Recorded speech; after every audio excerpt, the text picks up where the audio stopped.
নমস্কার বন্ধুরা, সনাতন মোটিভেশন চ্যানেলে আপনাদের সবাইকে স্বাগত।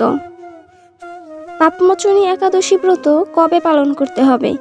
26শে মার্চ বুধবার নাকি 27শে মার্চ বৃহস্পতিবার? আজকের এই ভিডিওতে আমরা পাপমোচনী একাদশীর সময়সূচি, একাদশীর পারণ মন্ত্র ও একাদশী ব্রত কথা শ্রবণ করব। চৈত্র মাসের কৃষ্ণপক্ষের একাদশী হল পাপমোচনী একাদশী। যে ব্যক্তি নিষ্ঠা সহকারে পাপমোচনী একাদশী ব্রত পালন করেন তাদের পূর্বকৃত সমস্ত পাপ ক্ষয়প্রাপ্ত হয়। অর্থাৎ নিষ্ঠা সহকারে এই একাদশী ব্রত পালন করলে শ্রীহরির কৃপায় তার সকল পাপ বিনষ্ট হয় এবং বিষ্ণুলোক প্রাপ্ত হয়। তাছাড়া যে ব্যক্তি এই ব্রতকথা পাঠ ও শ্রবণ করেন তিনি সহস্র গোদানের ফল লাভ করেন। এই বছর অর্থাৎ 2025 বা 1431 বঙ্গাব্দে পাপমোচনী একাদশীর পূর্ণাঙ্গ সময়সূচি।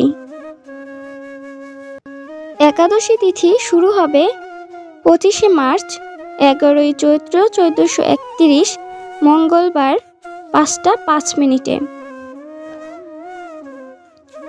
একাদশী তিথি সমাপ্ত হবে 26শে মার্চ, 12ই চৈত্র 1431 মঙ্গলবার 3টা 45 মিনিটে।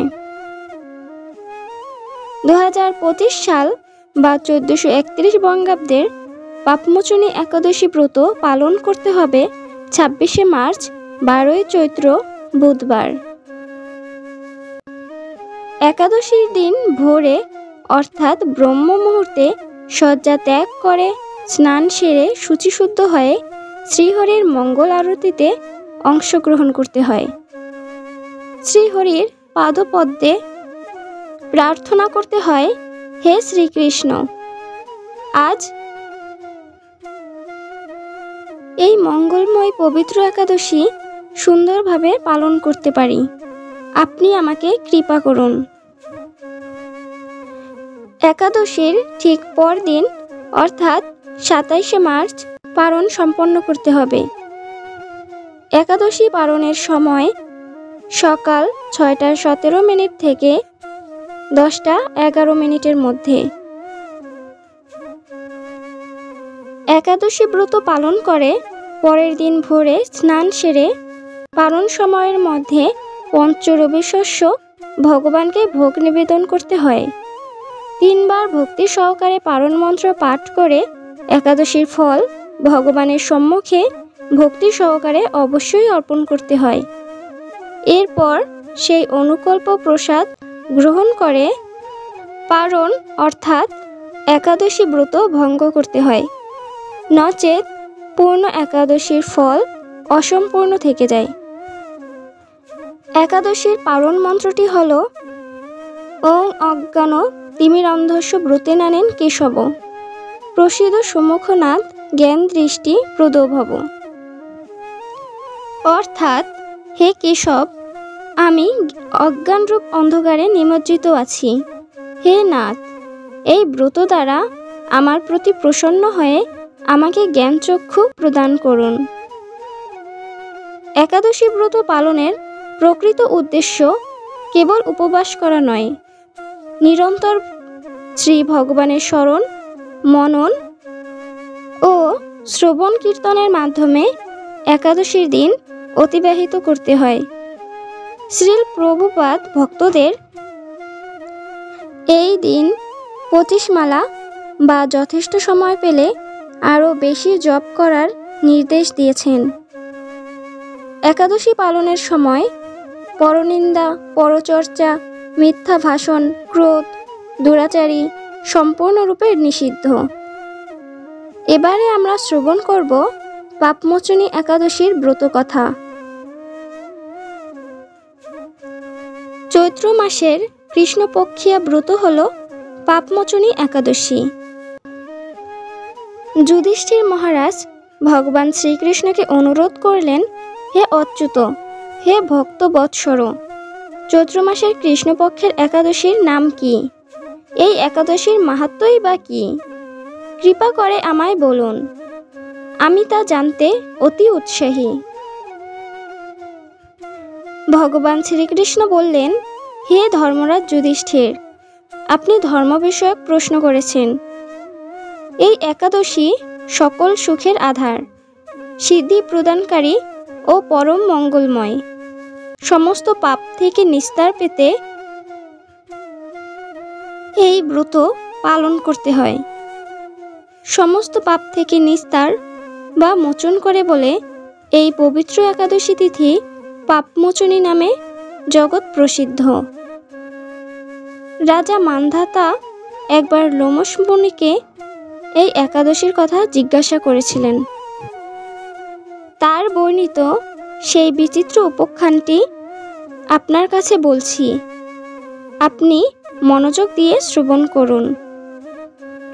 প্রাচীনকালে স্নিগ্ধ অতি মনোরম চৈত্ররথ পুষ্প উদ্যানে মুনিগণ বহু বছর ধরে তপস্যা করতেন। এক সময় মেধাবী নামে এক ঋষিকুমার সেখানে তপস্যা করছিলেন। মঞ্জুঘোষা নামে এক সুন্দরী অপ্সরা তার মোহে আচ্ছন্ন হয়ে পড়ে।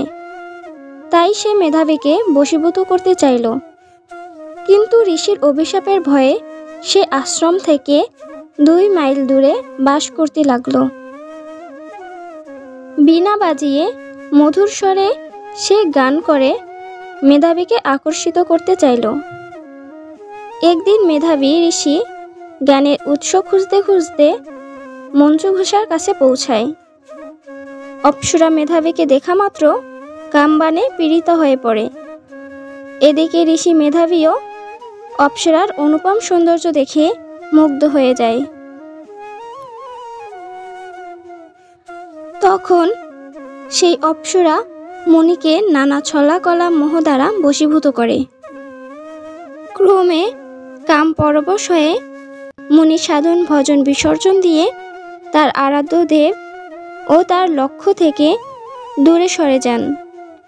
এইভাবে অপ্সরার সাথে কামপ্রেরায় মুনির বহু বছর অতিক্রান্ত হয়ে গেল। মেধাবী ঋষিকে আচারভ্রষ্ট হতে দেখে সেই অপ্সরা দেবলোকে ফিরে যেতে মনস্থির করল। একদিন সুযোগ বুঝে মঞ্জুঘোষা মেধাবী মুনিকে অনুরোধ করল, হে প্রভু, অনেকদিন অতিবাহিত হয়েছে, এখন আমি নিজ গৃহে ফিরতে ইচ্ছুক। আপনি আমাকে নিজ গৃহে ফিরে যাবার অনুমতি প্রদান করুন। কিন্তু মেধাবী ঋষি তখনও অপ্সরার মোহে মোহাচ্ছন্ন। তিনি প্রত্যুত্তরে বললেন, হে সুন্দরী, এখন তো সবে সন্ধ্যাকাল, এই মাত্র তুমি আমার কাছে এসেছ, প্রাতঃকাল পর্যন্ত আমার কাছে থেকে যাও। অভিশাপ ভয়ে মনের কথা শোনা ছাড়া অপ্সরার আর কোনো উপায় রইল না। আরও কয়েক বছর সে ঋষির সাথে বাস করল। এইভাবে বহু বছর, 55 বছর 9 মাস 7 দিন অতিবাহিত হলো। দীর্ঘকাল অপ্সরার সান্নিধ্যে থাকলেও মেধাবীর কাছে তা অর্ধরাত্রি বলে মনে হলো। এরপর একদিন মঞ্জুঘোষা পুনরায় নিজ গৃহে ফিরে যেতে প্রার্থনা জানালে ঋষি জানান, হে সুন্দরী, এখন সবে প্রাতঃকাল, যতক্ষণ পর্যন্ত আমি সন্ধ্যা বন্দনা না সমাপ্ত করি ততক্ষণ পর্যন্ত তুমি এখানে থাকো। মেধাবী ঋষির এই কথা শুনে ঈষৎ হেসে মঞ্জুঘোষা অবগত করালেন, হে মুনিবর, আমার সহবাসে আপনার যে কত বৎসর অতিবাহিত হয়েছে তা একবার বিবেচনা করে দেখুন। এই কথা শুনে মেধাবী স্থির হয়ে দিব্য চিন্তা করে দেখলেন যে তার জীবনের 56 বৎসর অতিবাহিত হয়ে গেছে এবং সে আরাধ্য দেবকে এই সময়কালে ভুলে গেছে। সে পথভ্রষ্ট হয়েছে কেবল এই নারীর জন্য। মোহমুক্ত হয়ে মেধাবী তখন মঞ্জুঘোষার প্রতি ক্রোধ পরবশ হয়ে অভিশাপ দিলেন, ওরে পাপিষ্ঠা, দুরাচারিণী, তপস্যার ক্ষয়কারিণী, তোমাকে ধিক, তোমার সৌন্দর্য নষ্ট হোক, তুমি পিশাচী হও। মেধাবীর অভিশাপে অপ্সরার শরীর বিকারগ্রস্ত হলো।